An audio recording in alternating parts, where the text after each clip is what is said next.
Welcome back, everybody. This is BNSF RailNut coming to you with a kind of a more in-depth, up-close look at the North Metro Model Railroad Club's 2nd Street Yard, which is the newest addition to the layout.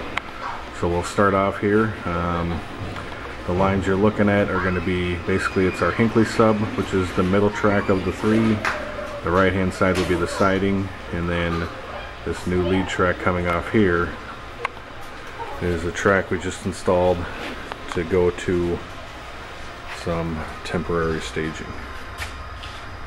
And kind of see it zooming down to the yard back in there, which from where I'm standing, it's probably a good 40 feet to where I am, maybe 35, 40 feet.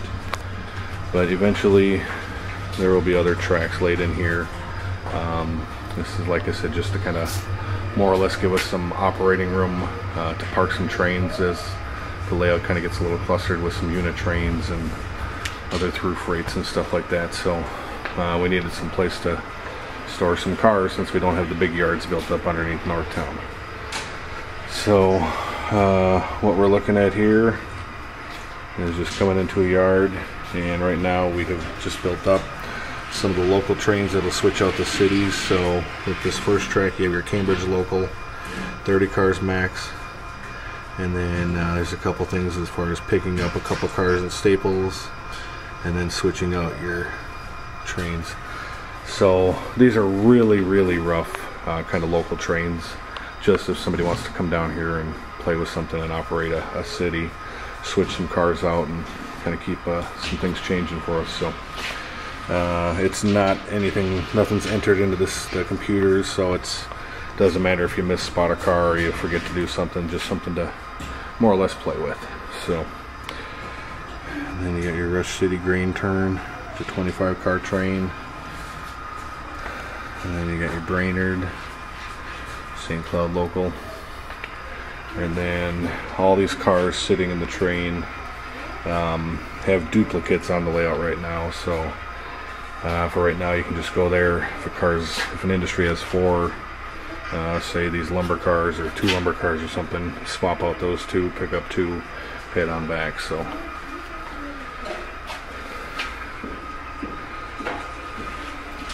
and then with the inside 2 tracks here, this will be a permanent feature here, but you'd have your inside lead here, but these 2 tracks will eventually run all the way around the layout to this new portion just added on, and this will just be kind of lightly scenic, nothing fancy, but this is more or less a spot for members. They want to store some trains or engines in here. You can pull down your locals out of the cabinets, put them down, drive over, pick up a train, head on out, do some switching, bring the other one back, and park your trains back up in the cabinets. Or if you want to run a nice big passenger train, put all those cars out, doesn't have to stay on the layout, take up space, stuff like that. So that's just kind of what this was intended for here. So just something to get a little extra, 1 or 2 more trains on there if we're going to do some operating sessions and open houses, what have you.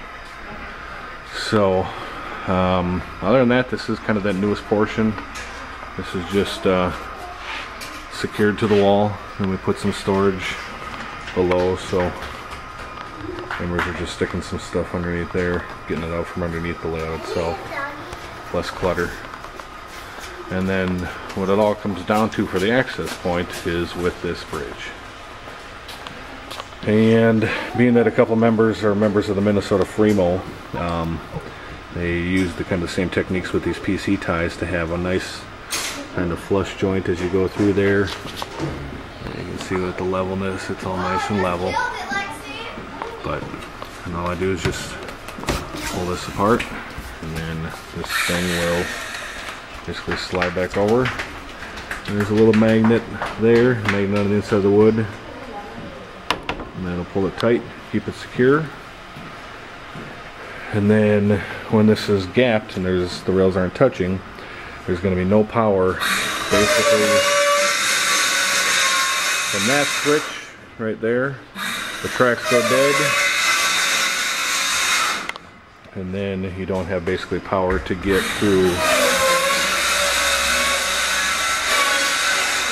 to this switch right here. So these all become dead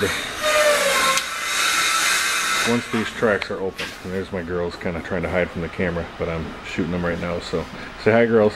Hi. So this is the base plate, and then underneath to support it, it's on the back side, but we just used a big piano hinge to support the arm. That just allows it to swing nice and smooth, nice and secure. And that is kind of in a nutshell what we've been doing for the new 2nd Street staging. So thanks for checking out this video, and if you have any questions or comments, write them down below, and otherwise we will see you guys soon.